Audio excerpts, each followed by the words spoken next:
The story begins in Kabul, Afghanistan, in the 1970s. Amir is a young boy from a rich family. His father, Baba, is a strong and successful man. Baba is well known and respected by many people. Amir's mother died when he was born. Baba has a servant named Ali. Ali lives in a small mud house on Baba's property with his son, Hassan. Ali and Hassan are Hazaras, a minority group in Afghanistan. Many people look down on Hazaras. But Baba treats Ali with kindness. Amir and Hassan grow up together. They are like brothers. But they are not equal. Amir goes to school and learns to read and write. Hassan cannot go to school. He works as a servant. He cleans the house and helps with shopping. Hassan is very loyal to Amir. He protects Amir from other boys. Hassan is also very good with a slingshot. He never misses his target. Every winter, Kabul holds a kite fighting tournament. Many boys take part in this event. They fly their kites and try to cut the strings of other kites. The last kite flying in the sky is the winner. But the tournament is not over when a kite is cut. Another important event is kite running. Someone must run through the streets to catch the falling kite. Hassan is the best kite runner in Kabul. He always knows exactly where a kite will land. Amir is a good kite flyer. Baba is proud of him for this.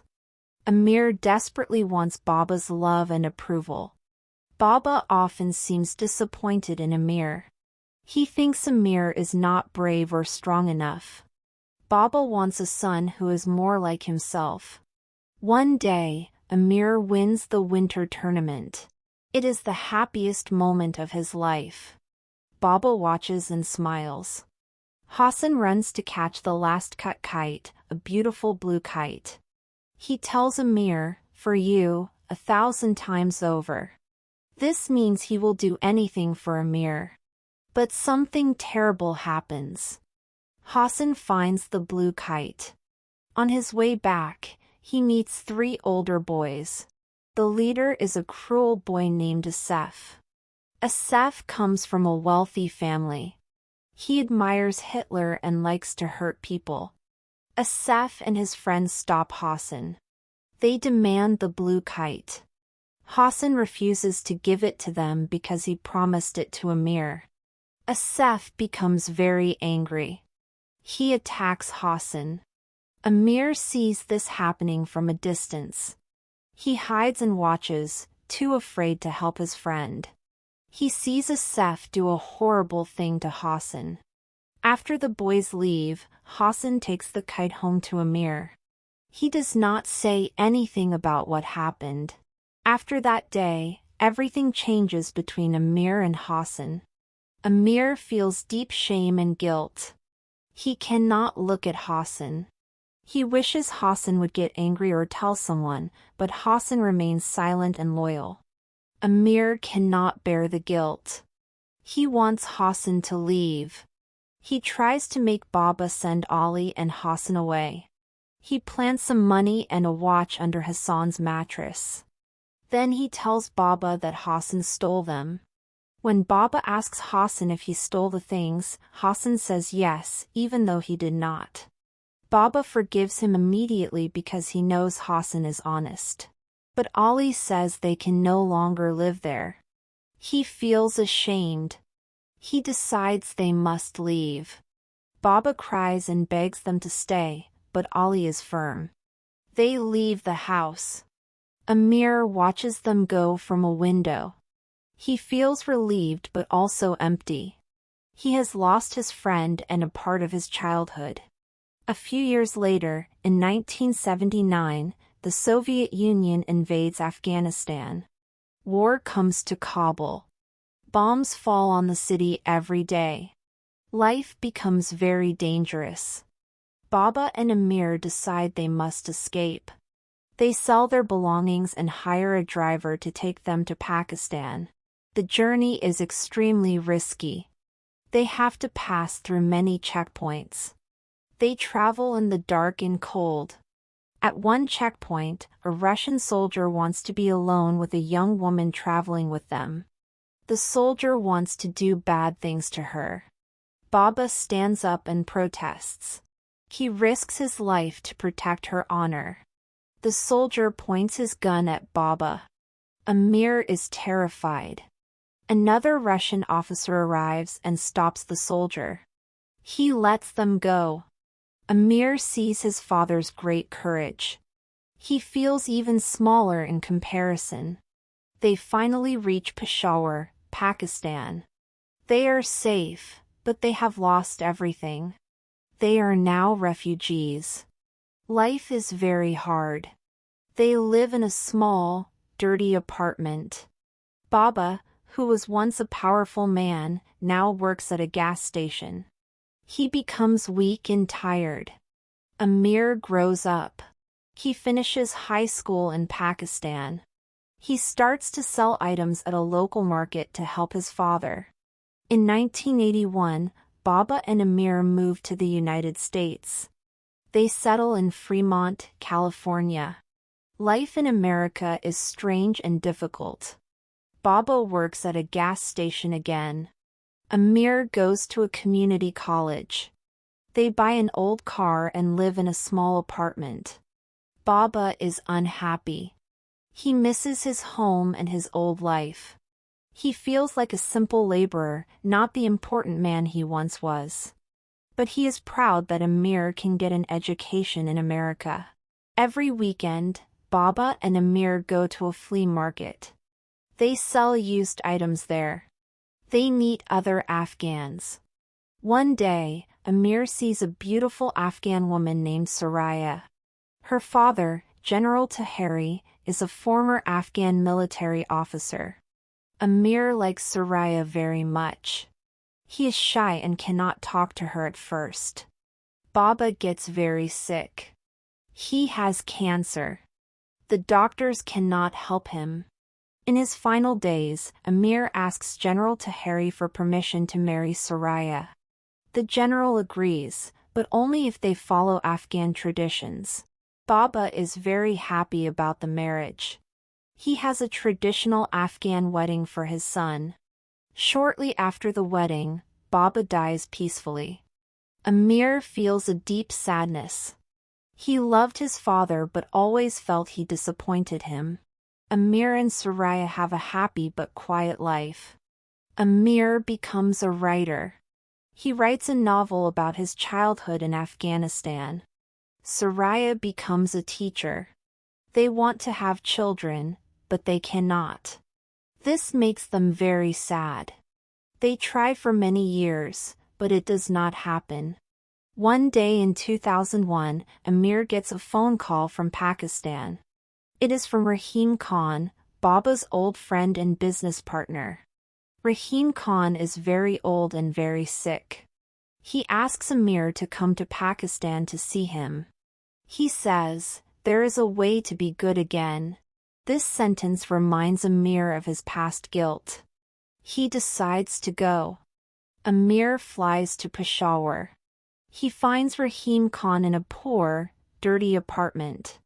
Rahim Khan looks weak and thin. He tells Amir many things about the past. First, he tells Amir about Baba. He says that Baba was not a perfect man. Baba had a secret. Hassan was not just Ali's son. Hassan was actually Baba's son. Ali could not have children.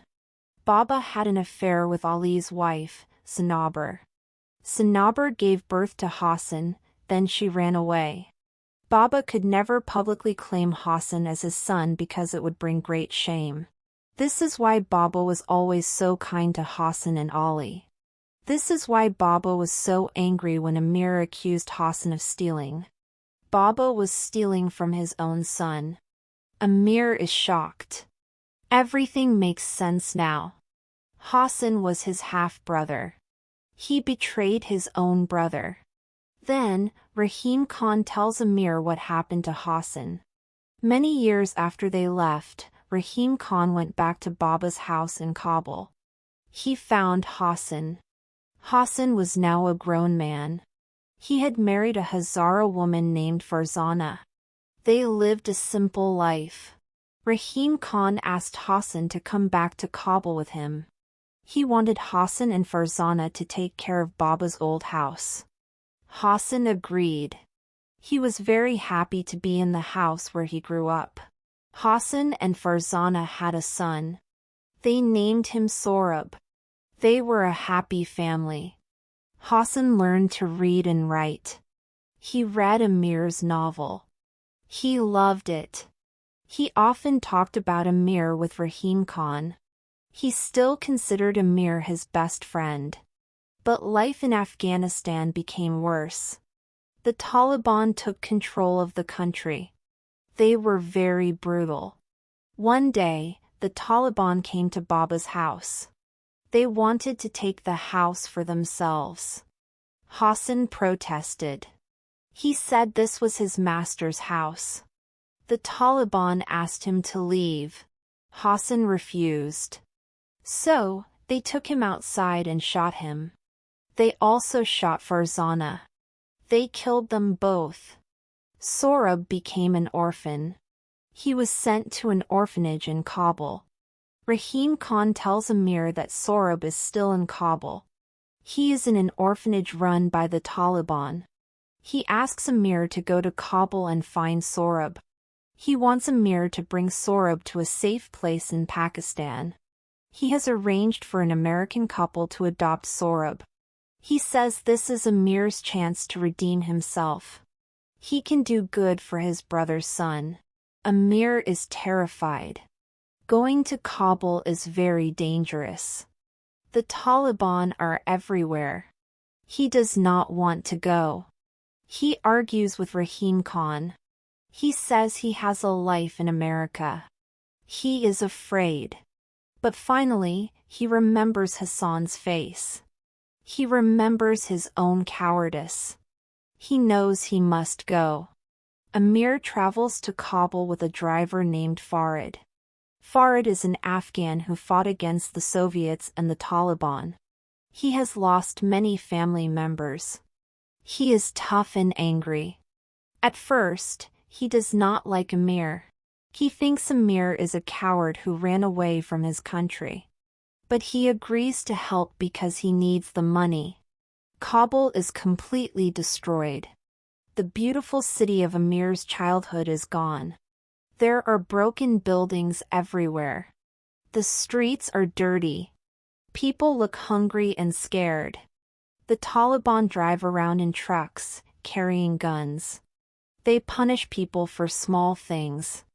Amir sees a man being shot in a stadium for a minor crime. He is horrified. They go to the orphanage to find Sohrab.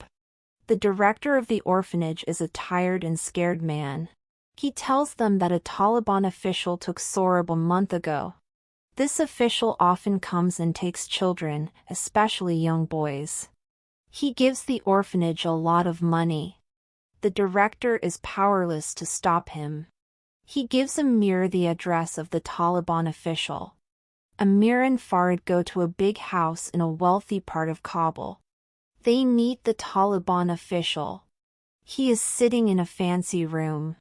When the official enters, Amir's blood runs cold. The official is Asaf. The same Asaf who attacked Hassan all those years ago. Asaf is now a high-ranking Taliban commander. He is even more cruel and insane. Asaf does not recognize Amir at first. Amir tells him who he is. Asaf is very pleased. He remembers everything. He says he always knew Amir was a coward. He talks about Hassan. He says he enjoyed hurting him. Then he reveals a shocking thing. He says he is the one who killed Hassan. He went to Baba's house and shot Hassan himself. Asaf says he has Sohrab. He keeps Sohrab as a slave. He forces Sohrab to dress in women's clothes and dance for him. He abuses Sohrab in the same way he abused Hassan. Amir is filled with rage and disgust. Asaf makes a deal with Amir. He says Amir can take Sohrab if he can fight him and win. Asaf is big and strong. He has 2 bodyguards in the room. Amir knows he cannot win this fight. But he agrees. He feels he deserves to be punished. This is his punishment for betraying Hassan. The bodyguards close the door. Asaf puts on brass knuckles, metal rings on his fingers. He attacks Amir. He beats Amir very badly. He breaks Amir's bones. Amir falls to the floor. He feels pain, but he also feels peace. For the first time in his life, he is standing up to a bully. He is fighting for Hassan's son. He starts to laugh. This makes Asaf even angrier. Suddenly, something happens. Sohrab has a slingshot, just like his father Hassan. He puts a metal ball in it. He aims at Asaf's face. He says, "Please stop." Asaf laughs at him. Sohrab shoots the metal ball. It hits Asaf right in the eye. Asaf screams in pain. He falls to the ground. The bodyguards hear the noise and come in. Amir grabs Sohrab's hand. They run out of the house. Farid is waiting outside with the car. They drive away quickly. Amir is badly injured. Farid takes him to a hospital in Pakistan. Amir has many broken ribs and a split lip. He needs surgery. Sohrab is with him. Sohrab does not talk. He is deeply traumatized. He has seen and experienced too much horror for a young boy. Amir recovers in the hospital. He calls Soraya in America and tells her everything. She is shocked but supportive. She tells Amir to bring Sohrab home. She wants to adopt him. Amir is happy. He feels hope for the first time. But there is a big problem. To adopt Sohrab, they need paperwork. They need to prove that Sohrab is an orphan. The American embassy says it is very difficult. Because of the war, records are lost. They say the process may take a very long time. They suggest that Amir should put Sohrab back in an orphanage in Pakistan while they wait. When Amir tells Sohrab this, Sohrab becomes very upset. He thinks Amir is abandoning him. He is terrified of going back to an orphanage. That night, Sohrab goes into the bathroom and tries to kill himself. He cuts his wrists. Amir finds him just in time. They rush him to the hospital. The doctors save his life. Amir feels terrible. He promises Sohrab he will never send him to an orphanage. He will find another way. Finally, after Sohrab recovers, they get some good news. Because of Amir's injuries and the special circumstances, the embassy allows Sohrab to go to America on a temporary visa. They can complete the adoption process later. Amir and Sohrab fly to San Francisco. Soraya meets them at the airport. She is kind and gentle with Sohrab. They take him to their home. Sohrab is quiet and sad. He does not smile or speak. He misses his parents. He feels guilty for hurting Asaf. He feels he is dirty and sinful because of what Asaf did to him. Amir tries to talk to him, but Sohrab stays silent. Months pass. Sohrab lives with Amir and Soraya. They treat him like their own son. But Sohrab is like a shadow. He does not connect with anyone. One day, Amir takes Sohrab to a park. Some Afghan families are having a picnic. They are flying kites. Amir buys a kite. He shows Sohrab how to fly it. He has not flown a kite since he was a boy in Kabul. Amir and Sohrab fly the kite together. They manage to cut another kite. The kite falls from the sky. Amir looks at Sohrab. He says the words Hassan once said to him, "For you, 1,000 times over." He asks Sohrab if he wants him to run and get the kite for him. For the first time, Sohrab looks at Amir. A very small, faint smile appears on his lips. It is not a big smile, but it is there. Amir sees it. He feels a wave of hope. He knows the road to healing will be long and difficult. Sohrab may never be completely happy. But in that small smile, Amir sees a chance for a new beginning. He sees a way to honor Hassan's memory. He will spend the rest of his life trying to be good again, for Sohrab, and for the brother he lost. He runs after the kite, feeling the wind on his face, feeling a connection to his past and a responsibility for the future.